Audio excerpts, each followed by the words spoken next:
ዮማሪዎስ በቃለ መጠይቆቹ የደበቀው ሚስጥር ተጋለጠም የሚሉ በርካታ ሶሻል ሚዲያዎች እየተቀባበሉት ይገኛል። ከሰሞኑ በተለያዩ የማህበራዊ ሚዲያ ገጾች መነጋገሪያ የሆነው ተደብቆ የቆየው ነገር በመጨረሻም የወጣው የድምፃዊ ዮማሪዎስ ሚስጥር ምን ይሆን? እናደርሳችኋለን። ወጣቱ አቀንቃይ ባለትዳርና የልጅ አባት ነው የተባለው ነገር እውነት ነው ወይ? የሚስጥር አዘል ፎቶ ያሰራጨችውን ሴት የሰጠችውን ምላሽ አሰናድተናል፣ እናደርሳችኋለን። የሙዚቀኛ ይህንን ተከትሎ በቲክቶክ ስቶሪ ያጋራውን ቁጣ አዘል መልእክትም የምናደርሳችሁ ይሆናል። እውነታው ምንድነው? ከዚህ ሁሉ አስደንጋጭ እውነት ጀርባ ያለችው ሴት ማናት? የሚለውን ሙሉ መረጃ ይዘናል፣ እናደርሳችኋለን። ሰላም እንደምን ቆያችሁልን? የተወደዳችሁና የተከበራችሁ በሀገር ውስጥም በተለያየ የዓለም ክፍልም የምትገኙ ውድ የሳምራን አዲስ ቤተሰቦች እኛን ቀዳሚ ምርጫችሁ ስላደረጋችሁ ምስጋናችን ላቅ ያለ ነው። እንደሚታወቀው ቻናላችን አዳዲስ ወቅታዊ ትምህርት አዘል የሆኑ ታሪኮችን እንዲሁም ማህበራዊ የሆኑ ጉዳዮችን እየዳሰስን ወደ እናንተ ቤተሰቦች ተደራሽ የሚያደርግ መሰናዷችን ነው። ቪዲዮ ላይክ፣ ሼር፣ ሰብስክራይብ በማድረግ የዘወትር ቤተሰብ በመሆን የምንጊዜም ድጋፋችሁ አይለየን። ሀሳብ አስተያየታችሁንም ኮሜንት ሴክሽን ላይ ያስቀምጡልን። እንዲህ ያሉ ቪዲዮዎችን ስለቅ በቀጥታ እንዲደርሳችሁ የደወል ምልክቷን ተጫኑ እያልኩኝ ወደ መረጃው አመራለሁ። አብራችሁ ይቆዩ። በሀገራችን የሙዚቃ ኢንዱስትሪ ውስጥ በየጊዜው አዳዲስ ኮከቦች ብቅ ይላሉ። አንዳንዶቹ እንደ መብረቅ ፈጥነው ታይተው በዚያው ፍጥነት ይጠፋሉ። ጥቂቶቹ ደግሞ የራሳቸውን ለየት ያለ ቀለምና ድምፅ ይዘው በመምጣት የብዙዎችን ቀልብ በመያዝ በርካታ አድናቂዎችን ያፈራሉ። ከነዚህ ወጣቶች አንዱ ዮማሪዎስ ወይም ኢዮኤል ዮሴፍ ማሪዮ ከሁለተኛ ወገን የሚመደብ ድንቅ ተሰጥኦ ያለው የራሱን ቀለም ይዞ የመጣ ወጣት ሙዚቀኛ ሆኖ እናገኘዋለን። ዮማሪዎስ በስራዎቹ የገጠር ውበት ለየት ባለ ድምፁ ሲያዜም የበርካታ አድናቂዎችን በተለይም የሴቶችን ቀልብ በቀላሉ መሳብ ችሏል። በዚህም ጊዜ ታዲያ አጭር ጊዜ ውስጥ የኢትዮጵያን ሴቶች አዲሱ ክራሽ በመባል መጠራት ጀምሮ የነበረ ቢሆንም ከዚህ ዝናና ጀርባ በቃለ መጠይቆቹ ላይ ያልተነገረ በግል ህይወቱ ውስጥ የተቀበረ ትልቅ የህይወት ሚስጥር ተሸሽጎ ነበርም። ለመሆኑ ዮማሪዎስ ከህዝብ ደብቆት የነበረው ብዙ አድናቂዎቹን ያስደነገጠው ሚስጥር ምንድን ነው? ዝርዝሩን ይዘነዋል፣ እናስደምጣችኋለን። ብቻ እናንተ ቪዲዮን ላይክ፣ ሼር፣ ሰብስክራይብ እያረጋችሁ የዘወትር ቤተሰብ ሁኑ። ዮማሪዎስ የመጣው ከአባይ መነሻ በውበቷና በነፋሻ አየሯ ከምትታወቀው ባህር ዳር ከተማ ነው። በባህር ዳር ህይወት እንደ ጣና ሐይቅ ረጋ ብላ የምትፈስባት፣ ሰዎች በጥሞና መጻፍ የሚያነቡባት፣ ስለመላው ኢትዮጵያና ስለ ጥልቅ ህይወት ቅኔዎች በየጎዳናው የሚወያዩባት የምድር ገነት ናት። ከዚህ አይነቱ ረጋ ያለ አካባቢ አስተዋይ ከሆነ ማህበረሰብ የመጣው ዮማሪዎስ በስራዎቹ ላይ የሚገልጣቸው የቃላት መረጣና የግጥሞቹ ጥራት ከየት እንደመጡም እንረዳለን። የባህር ዳር ልጆች ተወካይ ሆኖ በሙዚቃው እናቱ ገጠር ገብቶ እንዲያገባ የምታቀርብለትን ውትወታና እንዲሁም ደግሞ የገጠርን ውበት በራሱ ስልት ያዋሃደው ዮማሪዎስ የነጠረውን የሀገሪቱን ፍቅርና እውነተኛ ማንነት በስራዎቹ ያንጸባረቀው ራሱን ገጠሬው ራፐር እያለ ይጠራል። ዮማሪዎስ በቃለ መጠይቆቹ ላይ እናቱ አግባና ገጠር ግባ ብትለውም እሱ ግን ዓላማው ሌላ በመሆኑ ከአባቱ ምርቃቱን ተቀብሎ ወደ አዲስ አበባ መግባቱን በመናገሩ አድናቂዎቹን ህልሙን የሚያባረር ጥበበኛ ወጣት ብቻ አድርገው ስለውት ነበረም። ነገር ግን ከሰሞኑ ማህበራዊ ሚዲያውን ያናወጠውና ብዙዎችን ያነጋገረ ሚስጥር ይፋ ሆኗል። ዮማሪዎስ ቃለ መጠይቆቹ ላይ ባናየውም ወደ አዲስ አበባ መጥቶ ዝናውን ከመጎናጸፉ በፊት በባህር ዳር ከተማ ገብቶና ወልዶ እንደነበር የሚያሳዩ የሰርግ ፎቶዎች በቲክቶክ እና በፌስቡክ ገጾች ላይ ተጥለቅልቀዋል። ነገሩ የብዙዎችን ቀልብ የሳበውና ግራ ያጋባው በፎቶዎቹ መውጣት ብቻ አልነበረም። የልጁ እናት ማሪና እንደተናገረችው ሲጋቡ የ3 ወር እርጉዝ እንደነበረችና አሁን ላይ አምነን የተሰኘ ውብ ልጅ እንዳላቸውም ጭምር ይፋ አድርጋለች።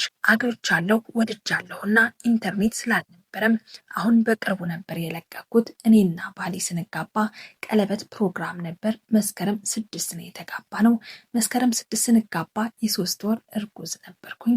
ከዛም አምነን የካቲት 7 ተወለደ ማለት ነው እያለች ታዲያም ይህ መረጃ ከተሰራጨ በኋላ አድናቂዎቹ በሁለት ጎራ ተከፍለዋል። አንዳንዶቹ ዝና ላይ ሲወጣ ያገባና የወለደ ከሆነ መናገር ነበረበት እያሉ ሲወቅሱት፣ ሌሎች ደግሞ የግል ሕይወቱንና የሙዚቃ ሕይወቱን መለየት ፈልጉ ይሆናል በማለት እየሞገቱ ይገኛሉ።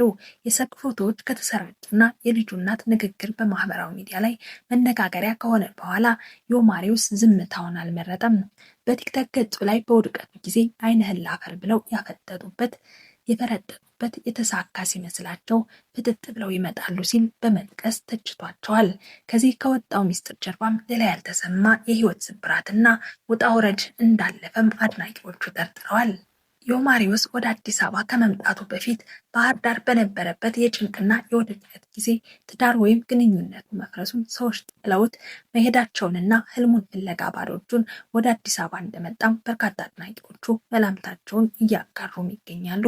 ምናልባት እናቱ አግባባሉት የቀድሞ ትዳሩ ፈርሶ ስለነበር በድጋሚ ተረጋግቶ እንዲኖር አስበው፣ እሱ ግን በውስጡ የነበረውን ስብራትና የሙዚቃ ፍቅር ይዞ የአባቱን ምርቃት ተቀብሎ ወደ አዲስ አበባ በመምጣት ተቀን መድከሙንና አንዳንዶችም ደግሞ በርካታ የሆኑ የህይወት ትግሎቹን እንዳሳለፍም እየተናገሩ ይገኛሉ። ሌሎች ደግሞ ገጠር ግባና ግባ ቢባልም ትዳር አልሆን ሲለው ሁሉን ነገር ትቶ አዲስ አበባ ገባ ሲሉ መላምታቸውን አስቀመጡም። አሁን ስራው ተቀባይነት አግኝቶ ስሙ በሀገር ደረጃ ሲጠራና ዝናን ሲጎናጸፍ በውድቀት ወቅት የሸሹት ሰዎች በድጋሚ ብቅ ብለው ስሙንና ታሪኩን ማህበራዊ ሚዲያ ላይ መፈተናቸው ልጁን በእጅጉ በሞራልና እንዲሁም ደግሞ በተለያዩ ነገሮች እንደጎዳው ከጽሁፉ መረዳት እንደሚቻል በርካታ አድናቂዎቹ እየተናገሩ ይገኛሉ።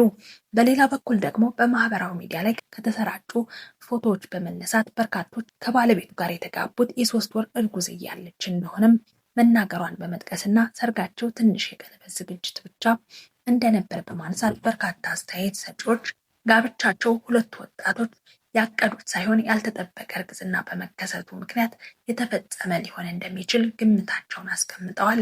ብዙዎችም ይህንን ሁኔታ በወጣትነት እድሜ ላይ የሚከሰት ድንገተኛ ስህተት ሲሉ የገለጹት ሲሆን ልጅ ተፈጥሮ ሳይፈለግ ወይም በቂ ዝግጅት ሳይኖራቸው ለጋብቻ ተጣድፈው ይሆናል የሚሉ ጥያቄዎችና ጥርጣሬዎች ተመራማሪዎችን በማህበራዊ ሚዲያ ተጠቃሚዎችና በሙዚቀኛው አድናቂዎች ዘንድ እየተነሱ ይገኛሉ።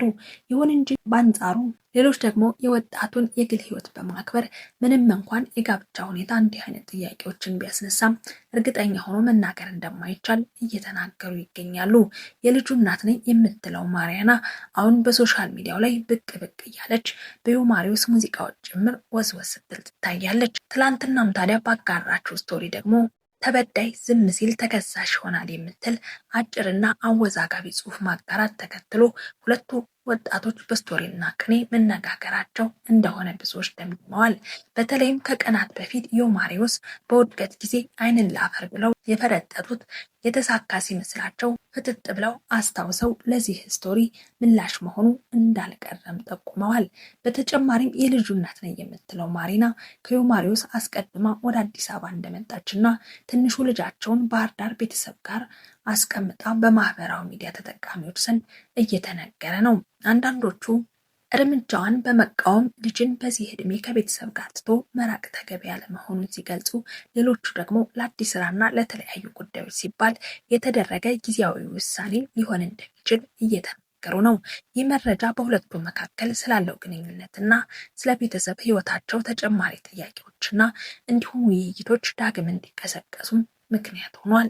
ዮማሪዎስ ከባህር ዳር እስከ አዲስ አበባ ያደረገውን ጉዞ ግን ቀላል አልነበረም። እሱ የህይወትን ውጣ ውረድ የተቀበለ የገጠር ውበት የከተማዋን ሩጫ በሙዚቃ ጥበብ አያይዞ ያቀረበ ጥበበኛ አርቲስት ነው። ህይወት እንደ ጣና ሐይቅ ሁልጊዜ ረጋ ያለች እንዳልሆነችና አንዳንዴ ማዕበል እንደሚነሳባት የሚያውቀው ዮማሪዎስም ለየት ባለ ሙዚቃዊ ስልቱ ሌሎች ሙዚቃዎችን አወጥቶና በሙዚቃ ብቃቱ ይበልጥ ከፍ አድርጎ ወደ ህዝብ እንደሚመለስም ይጠበቃል። ውድ ቤተሰቦቻችን፣ በመጨረሻም እስካሁን ድረስ እየተነሱ ያሉ ጉዳዮች፣ ጥርጣሬዎችና መላምቶች በማህበራዊ ሚዲያ ተጠቃሚዎች ዘንድ በሰፊው የሚናፈሱ መረጃዎች ብቻ መሆናቸውን እንድታውቁ እያሳሰብን በጉዳዩ ላይ ተጨማሪ መረጃዎችንና እንዲሁም ማስረጃዎችን ደግሞ እንዲህ ባለ መልኩ አሰናድተን እናደርሳችኋለን። ስለሆነም ለዛሬ የነበረን መረጃ ይህንን ይመስል ነበር። አብራችሁን እስከ ፍጻሜው ስለዘለቃችሁ ምስጋና ላቅ ያለ ነው። ቪዲዮ ላይክ፣ ሼር፣ ሰብስክራይብ እንድታረጉ ከወዲሁ እያሳሰቡ በያላችሁበት ሰላማችሁ እንዲበዛ እየተመኘው የዛሬን እዚህ ጋር አበቃው። ቸር ቆዩኝ።